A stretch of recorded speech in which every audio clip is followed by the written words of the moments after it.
All right, so what's up, everybody? If you don't know, my name is Chucky, right? And the first thing I want to say is I am a long time learner. I love to learn, I love to read. And if you know me, you know that by now, right? I created this YouTube channel to give some of the information that I know and the information that I'm constantly learning to pass down to our people who want to understand personal finance, wealth building, different business topics, right?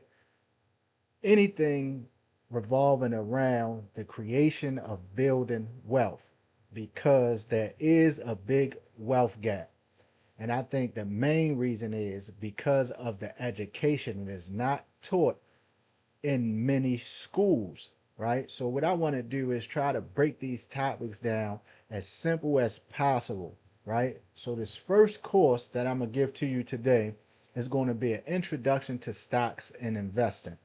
By the time you leave this course, you should be able to make your first investment or at least have a clear understanding on what these things are and what to do, right? So without further ado, let's just jump right into it. So let's go over what you'll learn in this course, right? Number one, we're going to talk about the basics, what a stock actually is and how the stock market works. Number two, we're going to talk about making money, how investors earn returns through growth and dividends. I'll explain that. Number three, getting started. That means picking your brokerage accounts, account types, and making your first trade. Number four, risk and diversification, right? We're going to talk about managing risk with index funds and ETFs, which is more simpler, right? Um, when it comes to investing, I should say. But we're going to get into that. Number five, we're going to talk about dollar cost averaging, right?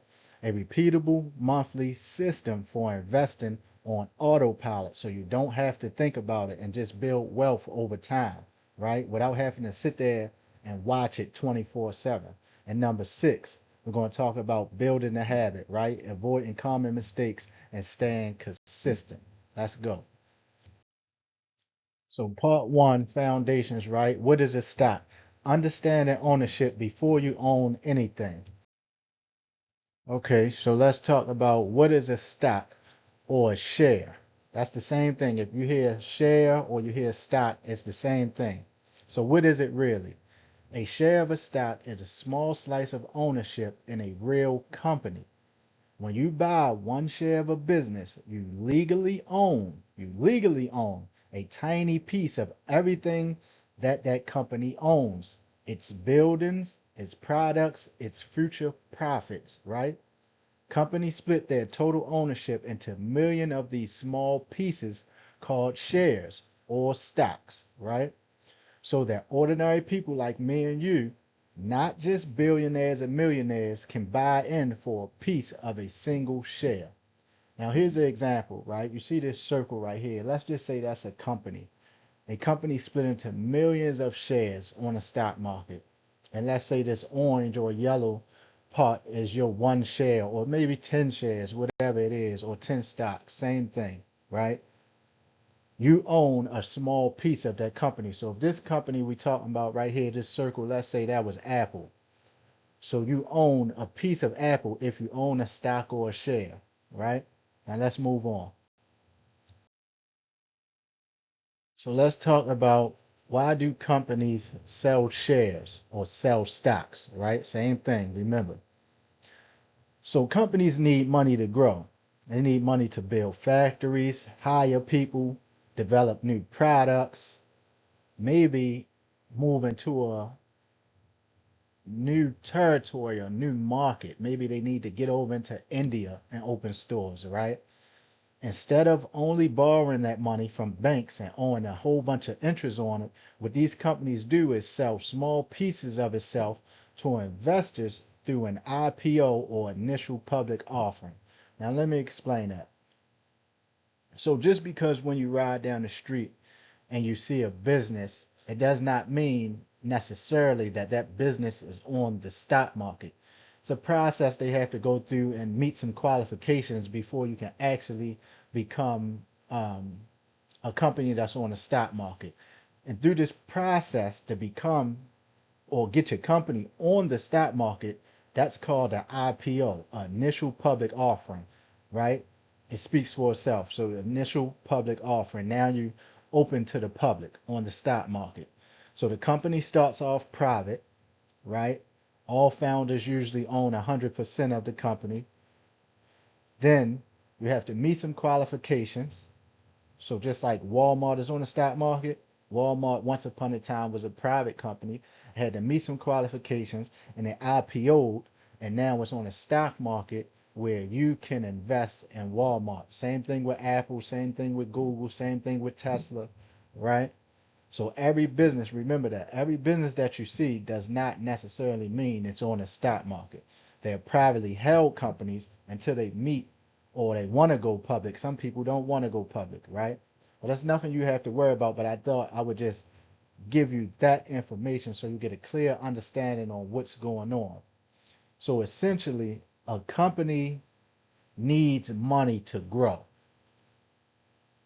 So they meet the qualifications, they IPO, and get their company put on the public stock market where investors like me and you and everybody else now can invest, right, into their company because they need the money. So they sell shares, which we buy.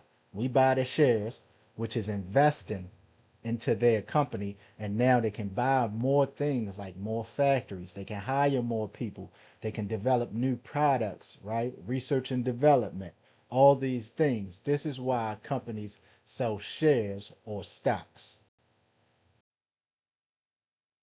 All right, so let's talk about two ways stocks make you money. So you make money either through or for both if you have both types of stocks, either through capital appreciation or dividends. And let me explain this capital appreciation.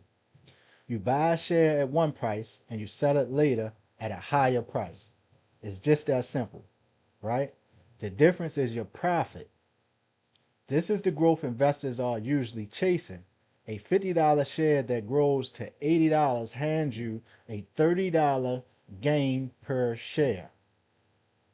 So, if you bought a stock today for $50 and you held it, throughout the year you've seen the stock go up, you've seen it go down, it's going back up, it goes down because this is natural. But you held it for one whole year and now it's worth $80. So you decide to sell it. That spread in between, which is $30, is your profit. You just made yourself $30 profit. That's off one share. Now, you can do the math if you had two shares, if you had 5, 10, 50, 100 shares, right? You can do the math on that and see how those who understand this are building wealth every day. Now let's talk about dividends. It's a different type of stock, right? This type of stock, these companies pay shareholders, which is you. You are the shareholder when you bought the stock, right? Or you bought the shareholder. These companies pay a small cash amount regularly, often quarterly, so often every 3 months. A quarter is every 3 months, so often quarterly, simply for owning their stock. It's a direct share of a company's profit paid out whether the share price moves or not. Meaning, regardless if the stock goes up or the stock goes down in price, they're still going to pay you the agreed upon percentage that they have for that stock or share, right? So let's just say you bought a dividend stock that pays quarterly every 3 months for $100. And let's say it pays, for example, let's just say $5. every 3 months it would pay you $5 just for holding it.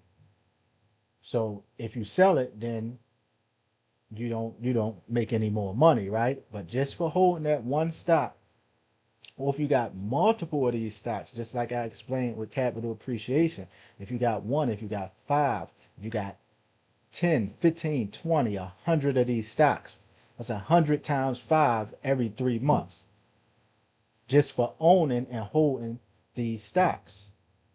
So again, when you buy a stock, you're investing in these companies. You're giving them money, right, to grow the business. That's the plan. So for capital appreciation, their stock went from $50 in over a year, it went up $80, right? For dividends, their stock might be up or might be down, but for you investing in them, they're saying we're going to give you a percentage regardless every 3 months, right? So these are the two ways you get paid for owning and holding stocks. All right, so now let's talk about where the real magic happens, right? And that's with compounding interest. So let's talk about the power of compounding. So compounding is what happens when the money you earn starts earning its own money. Your original investment grows, and then the growth itself starts growing too. Like a snowball that picks up more snow, more speed, the longer it rolls downhill. Now we all have seen one of those cartoons where the snowball start off small and as it rolls, it gets bigger, quicker, right, over the long haul. Same thing happens with your money when you're invested in the stock market for the long haul. I have an example right here. So this example I have at 8% average annual return. The professionals say that having your money invested in the stock market will give you, you will gain 8 to 10% return on all the money that you have invested. So for this example, let's check it out. Say you invest $200 a month at 8% average annual return. You contribute 200 every month no matter what. What that means is no matter if the stock market is doing good or it's doing bad, you constantly put $200 a month. The rest of the growth below or to the side comes entirely from compounding. Now, I'm going to break this chart down. Now, we're talking about just putting 200 a month. If you only can do 50, then start with 50. If you can do 1,000, do 1,000. And you will see how these numbers change drastically, right? So say for 10 years, you would have contributed $24,000 if you put in $200 a month. But in your stock account, you would actually have over $36,000 in that account. And this is because the power of compounding, right? This is why the rich love investing and building wealth, because this is the saying when they say, make your money work for you. This is this in action. In 20 years, look at the 20-year chart. You would have put in 48,000, right? But your stock account would read and you would have over $100,000 inside, almost 120,000. Right where my head is a $30,000 chart. I mean a 30-year chart, excuse me. 72,000 you would have put in out of your pocket in the stock market, but you will almost have $300,000 invested in the stock market. And this is all because of compounded interest. That's why I explain to people all the time, you cannot save your way to wealth. You have to be invested. So let's talk about what the stock market is. So essentially, The stock market is a network of exchanges where buyers and sellers meet to trade shares at agreed prices, the same way a farmer's market connects buyers and sellers of produce. So that's all it is. It's a marketplace where we buying and selling stocks or shares. That's all it is, right? Then you have these three different types of exchanges. Now you won't be directly having to go to these exchanges to buy stock, right? You'll sign up to a brokerage account and then you'll buy stocks through the brokerage account. And we'll talk about brokerage account later on in this course. But you have the New York Stock Exchange, you have the NASDAQ, and you have the index, which holds the S&P 500, the Dow Jones, the NASDAQ composite, right? And that usually tracks or measures the market's overall health. So, not going to get too deep into that. Just know when you hear I'm invested in the stock market, you just invested where you can buy and sell stocks. That's it.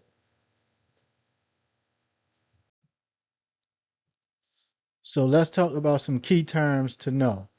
The first key term is the ticker symbol, and I like to call it like the stock's nickname.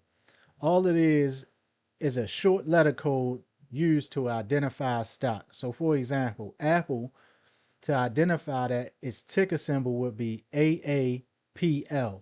And all stocks have a ticker symbol, right? So when you want to look it up on Google, you can type in AAPL or you can just type in Apple stock. Same thing in your brokerage account. Once you start typing Apple, it'll pop up and it'll show the ticker symbol. But that's how you can quickly find some of these stocks if you remember the ticker symbol. Then we have the share price, and that's pretty self-explanatory. What one single share currently costs to buy. So what one stock costs to buy. Then we have market cap, right? Now, market cap is the share price times total shares on the stock market, right?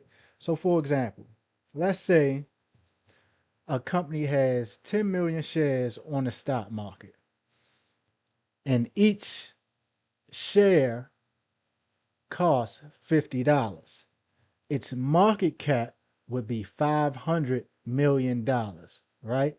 The share price time total numbers of shares on the stock market. Now, when you hear bull market, that's a period of time when the stock market is doing well, right? Confidence is high. People, the economy is doing well. People have faith in the economy, right? Faith in these businesses. The stock market will do well. It's usually a green color, like if you're looking on a chart, right? And opposite of that is a bear market.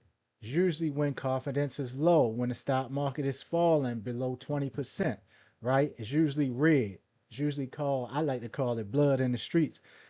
And although stocks are down, I actually, and a lot of us that invest for the long term actually like this because now we get to buy more stocks for cheap, right?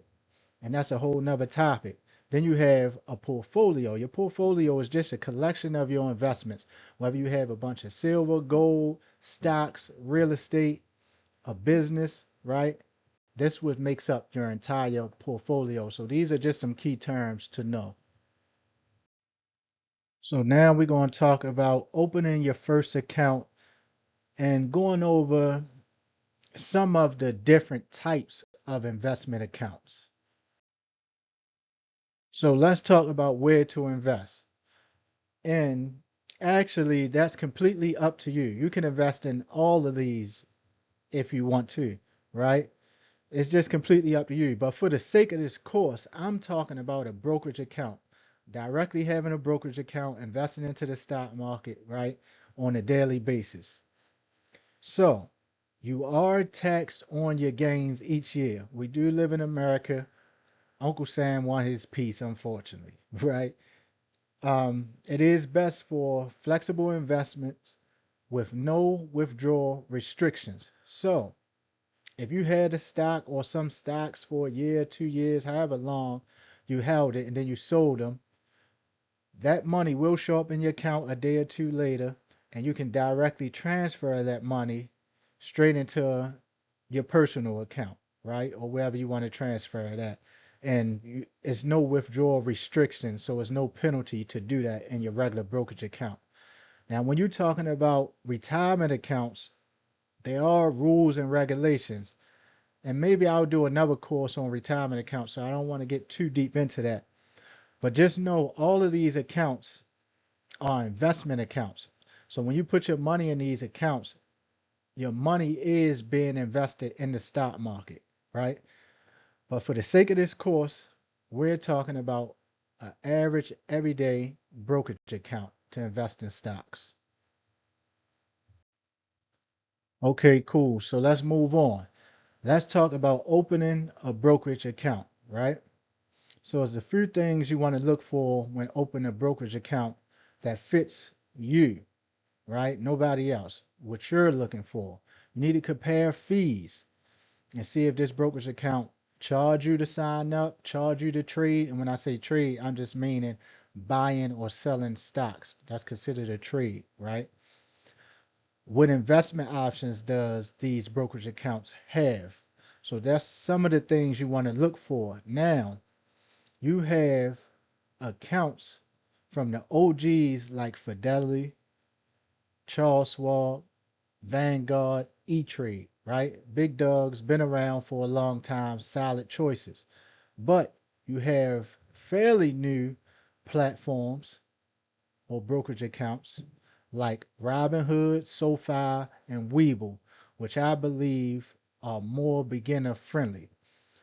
So somewhere below, I'll leave links to at least Robinhood and Webull. So once you find your platform and your brokerage account, you want to sign up. So that's simply providing your information. They're going to ask, yes, they're going to ask for real information because you're going to be making real money over the long haul, right? So you need your real name, right? Maybe a real ID, your real social. You need all these things to sign up for the account. Number three, once you sign up for the account, it's time to fund the account. And to fund the account, you have to link your bank account to this brokerage account and transfer how much money you want to start investing into the account, right? Once you've completed that, it's time to place your first trade. And you can do that by just what we talked about, searching your ticker, choose how many shares, right? Or you can choose a dollar amount that you want to invest and see with Robinhood and Webull, you can do this, right? You can choose a dollar amount that you want to invest, or you can choose how many shares, right? What I like about those platforms too, I forgot to mention, is you can buy what they call fractional shares. So, what I mean by that is if a share costs $100 or a stock costs $100, if you only got $20, $25, $50, they'll allow you to still put your $50 towards that share, right? So you won't have the whole share. If you put 50, you'll have half of that share. And you'll be able to look at things that show you how much you have percentage wise invested in that company. Now, some of the older companies, depending, don't let you do that unless you're buying stocks that's developed by them, like Vanguard. VOO is a ticker, which is a Vanguard ETF. So if you got a Vanguard account, they'll allow you to buy a fractional share. But usually some of these accounts, these older accounts, right, that have been around for a while, you have to buy the full share. That's why, again, I'm requesting something that's more beginner friendly, like Robinhood and Webull. So now that you made your first trade or brought your first stock, let's move on.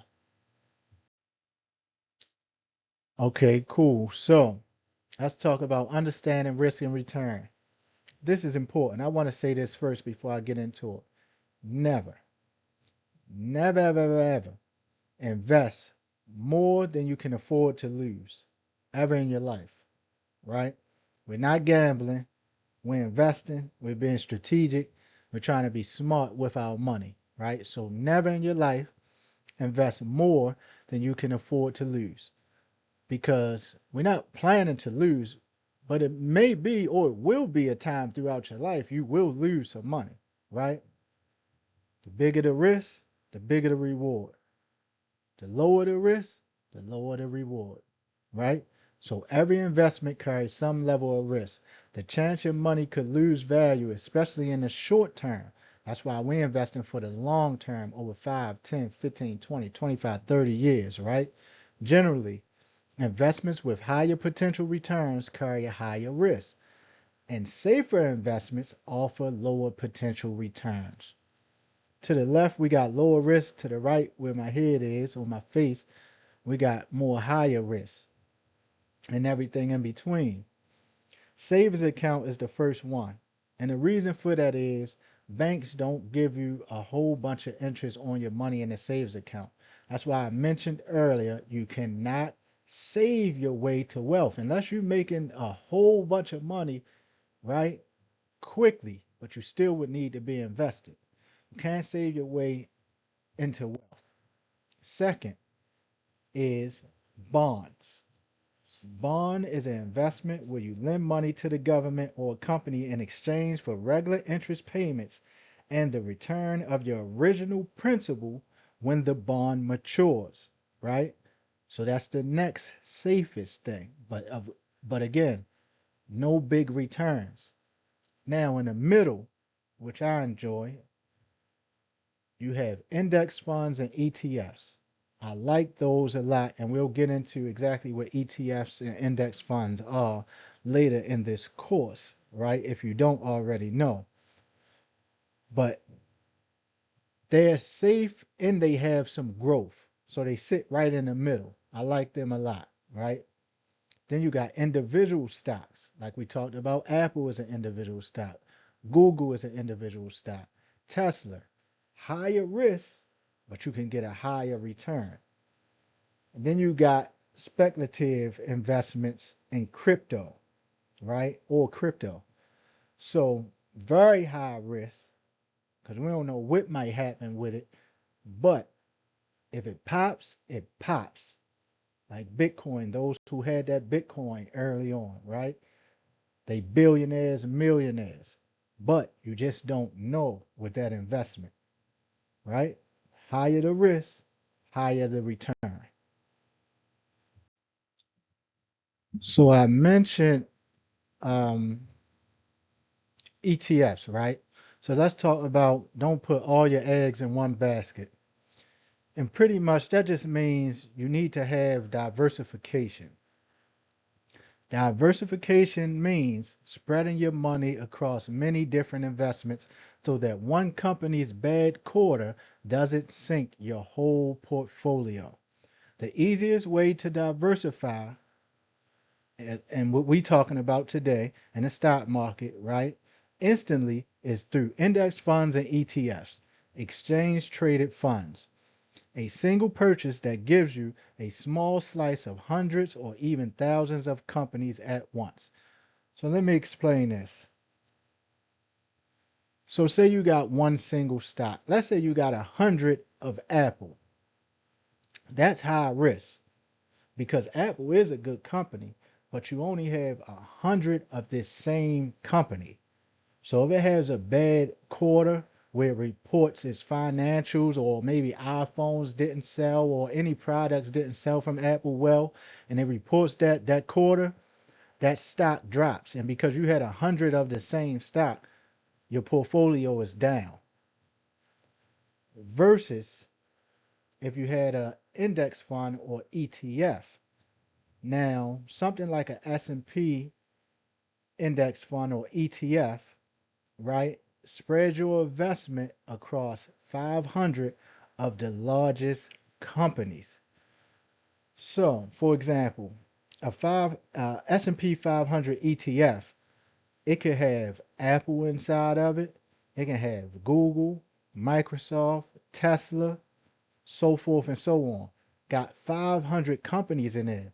So when one company doesn't do well, the other 499 balance it out, if that makes sense, right?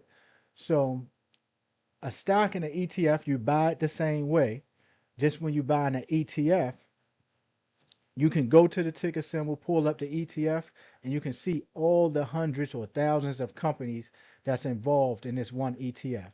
So let's say a single stock costs $100.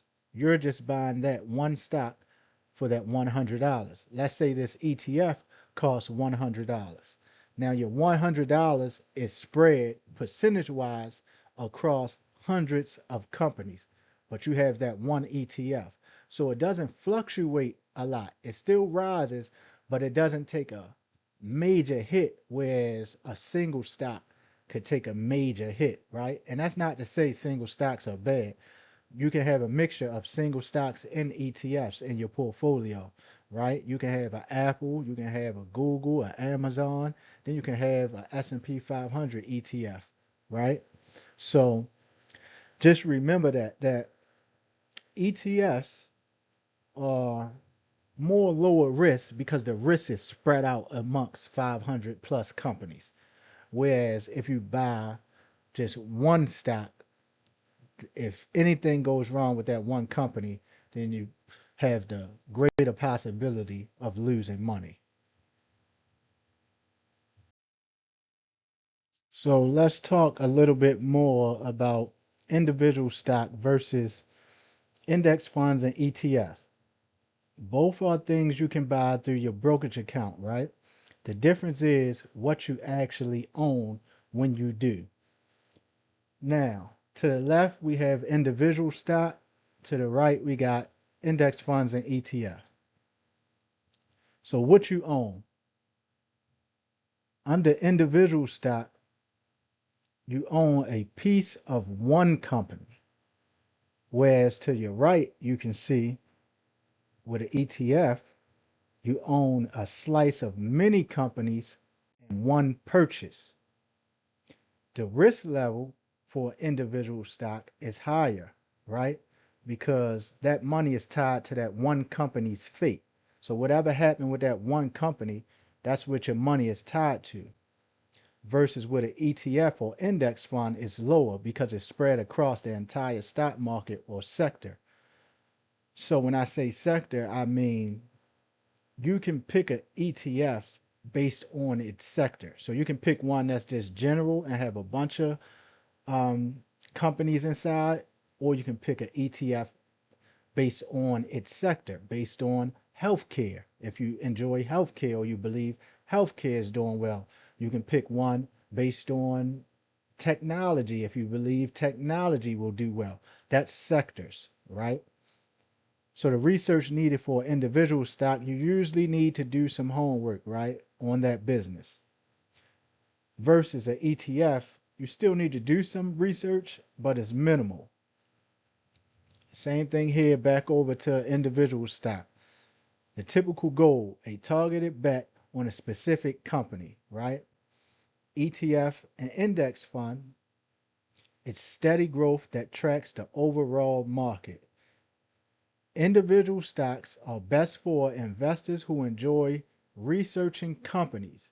Now, you always should learn to research companies regardless, right? We're not going to get into that in this course because this is an introduction course. But some of these companies, we kind of know who do well. We know Apple do well. We know Walmart been around for years, right? So some of these companies you can kind of figure out, but never not do research. Always do research. And to the right with the index fund and ETF is best for most first time and hands off investors, right? Because it's already done for you, it's already diversified. So that's why both are great. I have individual stocks and I have ETFs to mix it up, right? I gotta have Amazon, me personally. I gotta have Google, Tesla, Apple, right? I have to have those. But I also have ETFs. And those same stocks are in some of my ETFs, honestly. Okay, now let's talk about what is a REIT. So a REIT stands for Real Estate Investment Trust. It's a company that owns, operates, and finances income producing real estate. apartment buildings, warehouses, shopping centers, cell towers, even data centers, and lets ordinary investors buy shares in the real estate the same way they'd buy shares in a stock. So you would buy and purchase REITs the same way you would in buying stocks or shares or ETFs, right? By law, REITs must pay out at least 90% of their taxable income to shareholders as dividends. So REITs pays in dividends, which is why they're popular amongst investors looking for regular income, often paid monthly or quarterly.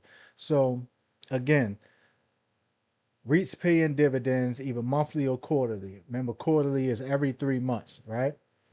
So you can buy an individual REIT or you can buy REIT ETFs, right?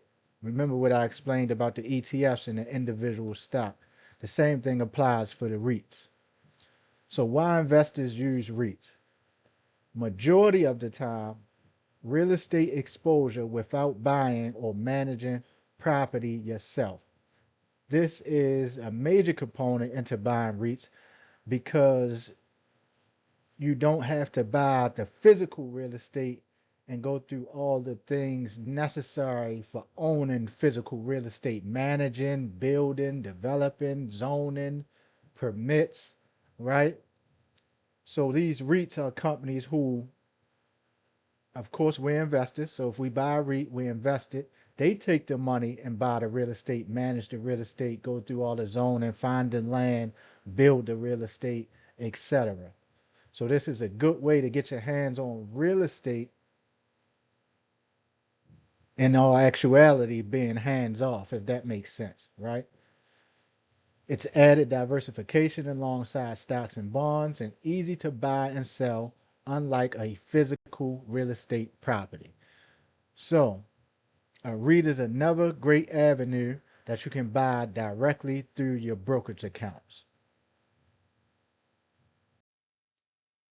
So for part three, we're going to talk about a simple, repeatable system for investing every single month, right? And that's called dollar cost averaging. So let's talk about dollar cost averaging, right?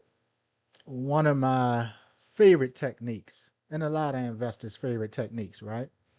So dollar cost averaging, DCA, means investing a fixed amount of money at regular intervals, most commonly once a month, regardless of whether prices are up or down that day in the stock market. Instead of trying to time the market, guessing the perfect moment to buy a stock, you commit to a schedule. Some months you'll buy at a high price, and some months you'll buy at a low price, and over time it averages out. That's why it's called dollar cost averaging, right? You set it once, you let consistency do the work, no daily price watching required. The rule: same dollar amount, same day each month, every time. For example, $250 on the first of every month, whether the market is up 10% or down 10%, right? So no matter what, you want to constantly buy the stock on the same day. And you can do this daily, you can do this weekly, every 2 weeks, every 2 months, whatever the case is, right?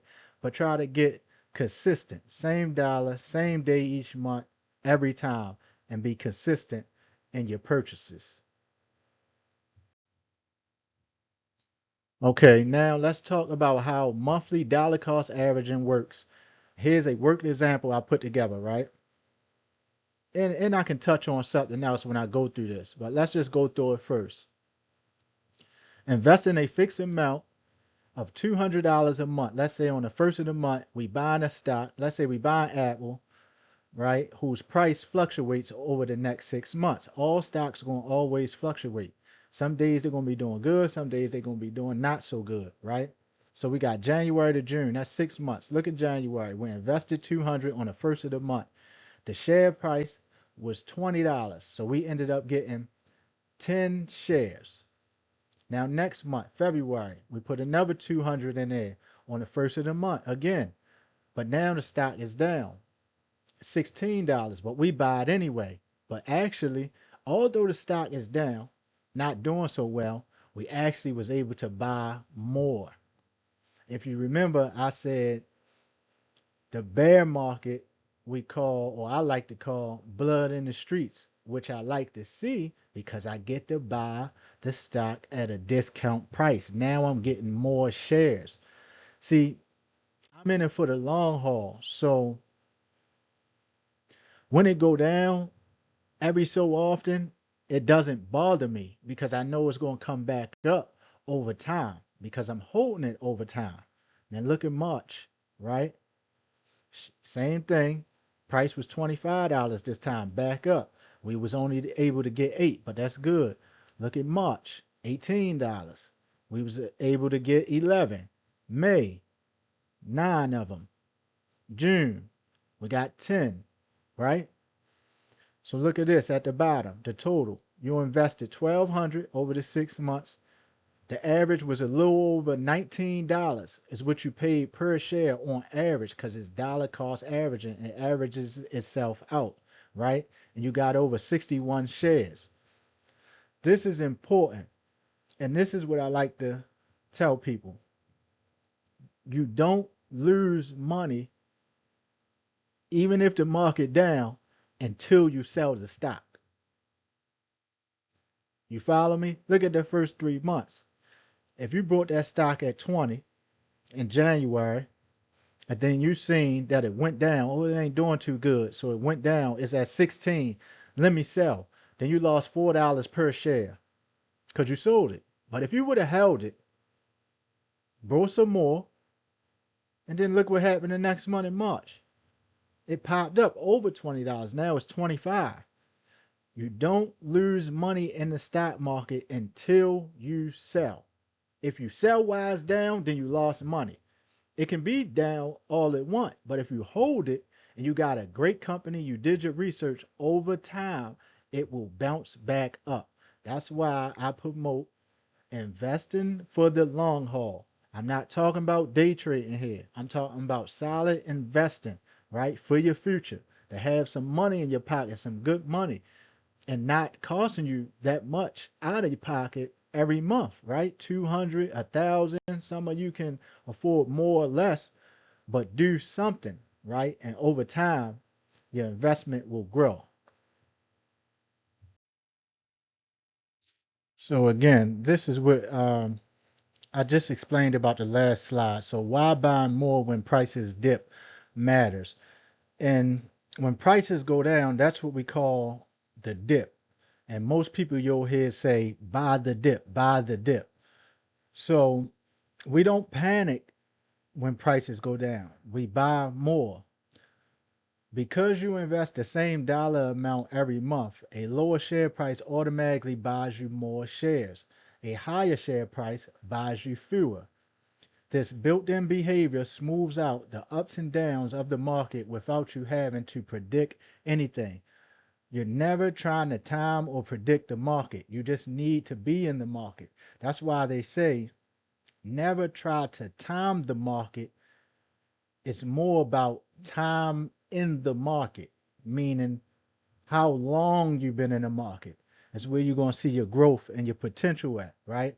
Now you got two charts. You got a line chart with share price over time, and you got a bar chart with shares purchased each month. Same thing we just seen from the last slide, but if you take a look at this slide on the left-hand side, this line chart, you can see the actual dips, right?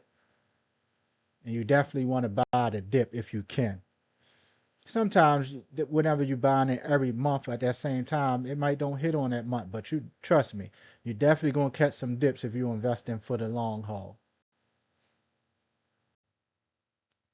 So setting up automatic monthly investing. So number one, pick your monthly amount. What can you afford to invest every month, or if you want to do it weekly, or if you want to do it daily, you might be getting a few dollars you want to just invest daily. You can do it however you want, but we're using monthly for this example, right? Whether it's $50, $100, $20, $25, $2,000, find out what you can afford and build the habit of investing, right? And I always say this when I talk about financial literacy. I always say if you work for somebody 40 hours a week, 50, 60 hours, 100 hours a week, you deserve to pay yourself first. Even if you can own a business, pay yourself first. And what I mean by paying yourself first is taking a portion of your money once you get paid, right, and invest or save. That's paying yourself first before you pay anybody else. Pay for your future. You the one worked hard, right? I ain't gonna go off on a tangent on this, but you worked hard for your money. Invest in yourself first. You should come first. Number two, choose what you're going to buy in your brokerage account. Are you going to buy stocks? Are you going to buy ETFs or REITs? All the three that we discussed. Or you can buy all of them, right? It doesn't matter. Just choose what you want to buy. Now, number three, set up automatic recurring buy. So, this is something, let me talk about two things with this. Remember when I said you set up your brokerage account, you have to link your bank account and transfer money in before you can buy your stocks or shares or ETFs or REITs, right? So you can set it up to where your bank automatically sends money over there or your job automatically invests a portion of your money into your brokerage account. So when you set up this brokerage account, you're going to get the same account numbers and routing numbers just like an average checking or savings account, right? So you can give these numbers to your employer and say, hey, put $100 over here a month or $50 every 2 weeks, whatever the case may be, right? And have that automatically going into your brokerage account. Now, inside your brokerage account, you can also make it automatic to buy because the money will be sitting in your brokerage account, but you still have to physically purchase the stock or REIT or ETF. But you can set it up automatically on whichever stock or investment that you want to buy. And number four, you just leave it alone. You set it and forget it, man. Just imagine you got this automatically happening. You've been doing 200 a month. You done forgot that little 200. You ain't missing it no more, right? After you got in the habit of it, and you're not watching the stock market every day, so you're not stressed out over if it's down or whatever the case may be, right? You paying attention. You don't want your company to go bankrupt, right? But you're not really tripping off of it going down or being doing not too well this month. Just imagine you look at your account 5 years down the line, 10 years down the line, 20 years down the line. We're talking hundreds of thousands, possibly millions of dollars, right? So set up automatic monthly investing, please. Okay, so let's talk about some trade-offs of dollar cost averaging, right? Some good, some not so good. As far as the advantages, it removes the pressure to time the market perfectly, right? Builds a consistent automatic savings habit, reduces the emotional impact of market swings, work with any budget and even small monthly amounts, right? So here's the trade-off, not so good. May underperform investing a lump sum in a rising market, meaning if you had a lump sum of money and the market was doing extremely well and rising, you would miss out on those returns because you just dollar cost averaging every month. But still, I still go with dollar cost averaging. But I have to show you the trade-offs, right? Um, it doesn't eliminate long-term investment risk because, like I said, everything is a risk. We never going to invest what we can't afford to lose, right? But we're doing our research on the company. Um, we're using AI, Google to figure things out about the company, how they doing, right? Requires consistency over months and years to pay off. We know that because we in it for the long haul. That's what I preach about regular stock investing. Small transaction habits still deserve occasional review. And that just means still checking up on your stock. You're not supposed to just never look at it, right? We don't want the company to go bankrupt, but you just check up on the company every so often. Not you don't even necessarily need to check the stock. You can just Google and figure out what's going on with the company every so often, right? And if you need to sell your stock, then yes, sell it. But other than that, you hold on for the long haul, right? And then you keep on investing and dollar cost averaging, which I'm going to champion behind. Okay, so we on part four and we getting close to the end, so we winding down. I appreciate you guys sticking this out with me, right? It took me some time to put this together and also come here today to record each section and break down these topics. So I really appreciate it, right? I just want to get you guys the good information, right? And make sure we all up on game on how we can build wealth. So right now, part four, we're going to talk about building the investment habit, right? Avoiding the mistakes that derail new investors. And again, we only got about 5 more slides maybe. So just stick with me. So real quick, common mistakes new investors make. So one mistake is panic selling. Selling in a downturn locks in losses. I just talked about that. You actually don't lose unless you sell while your stock is down, right? If you buy stock and your stock is down, you have not lost yet. Because if you're still holding it, tomorrow it could be up, next week it could be up, next month, next year, right? You only lose when you sell it if you're selling it while it's down. If you sell it while it's up, then you win, right? So you don't actually lose just because you bought a stock and it's down. You could have bought a stock yesterday for $20 and next week it can be worth $16. You didn't lose yet. But if you sell it at $16, you lost. But if you hold it, it possibly can go up to 25, 50, whatever the case may be, right? That's why I talk about investing for the long haul. So investing without an emergency fund is always recommended to have an emergency fund 3 to 6 months worth of your expenses. Ignoring fees is a mistake. Remember, I talked about checking a brokerage account, whether they charge for trading or buy. Remember, I say trading is buying and selling shares, right? Or if they even charge to sign up for their account, right? Because um, too many fees can, dilute your profits over time. Trying to time the market. You remember what I said about that. We're not trying to time the market. We need time in the market.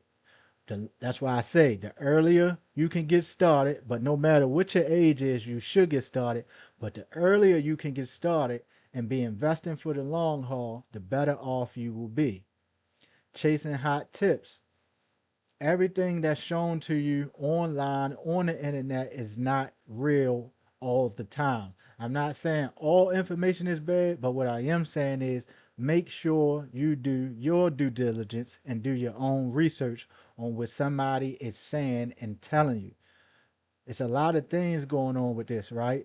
People hype up stuff because they got a few dollars in it, and while everybody else start buying it, they start selling to make their money, right? So you just got to be careful with things out there. Everything is not true, right? And the last mistake I have here is stopping contributions in a downturn. Because you think the market is down, so you stop investing. Remember, that's the best time to invest. Because of what? When the market was down, we seen that we was able to buy more shares because it was cheaper, right? So never stop if you don't have to, right? Continue to contribute to your stock investment accounts. So what I want you to do now, I want you to start your account this week. So for one, you need to open the brokerage account. It takes no longer than 5 to 15 minutes to do that. You need to fund your first deposit, right? Even if it's $25 or $50, just put something in there to get started. Then you need to automate your monthly buy. We talked about that. Last but not least, let it grow. Don't trip off of it. Continue to invest and let it grow for the long haul over time, and you won't regret it. Trust me. All right, so right here, I want to leave you guys with a couple examples of different stocks, ETF, REITs, and some of the indexes, right? And a lot of these I'm invested in. I'm not advising you to invest in them because I'm invested in them. Do your research, but these are some pretty decent companies, right? And ETFs and REITs, right? Very popular ones. Again, do your own research, but you got Apple, Microsoft, Johnson and Johnson. You got some ETFs down there, Vanguard, S&P 500, QQQ. You got some of the market indexes over there, and you got some REITs right here, Realty Income Corp. Um, yep, Vanguard, Real Estate ETF. So these are just a few options that you can explore. And inside your brokerage account, you can type these in, right? And the company will pop up before you even buy the stock. It has information on these businesses or ETFs or REITs within the brokerage account. So the brokerage accounts be good too because it also has a lot of educational information inside. So as we wrap up, a few key takeaways. What to remember. A stock is a real ownership in a real company, not a lottery ticket. That's important. Diversify index funds and ETFs reduce risk without requiring serious expertise, right? Still got to do some research, but not as much if it was an individual stock, right? You need to do a little bit more research on an individual company, right? Dollar cost averaging turns investing into monthly habit, not a guessing game. Again, you can invest monthly, daily, weekly, bi-weekly, quarterly, whatever you choose. Just be invested. Consistency over the years matters more than picking the perfect moment to start.